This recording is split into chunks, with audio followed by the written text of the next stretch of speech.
চিরকালই বাছাই করা কিছু ছবিতে অভিনয় করেন শ্রদ্ধা কাপুর, কিন্তু পারিশ্রমিক অন্য অভিনেত্রীদের চেয়ে অনেক বেশি। সম্প্রতি এমন দাবি করলেন শ্রদ্ধার বাবা অর্থাৎ অভিনেতা শক্তি কাপুর।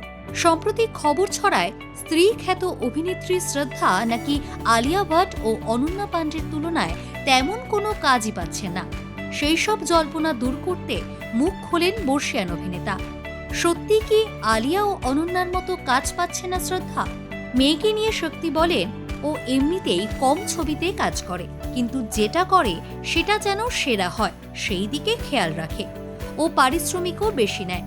আলিয়া, অনন্যা এবং আরও অনেকের চেয়ে অনেক বেশি টাকা নেয়, তাই বছরে মাত্র একটা অথবা দুটো ছবিতে কাজ করে।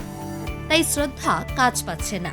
এই খবর গুজব ছাড়া আর অন্য কিছু নয় বলেই দাবি শক্তি কাপুরের।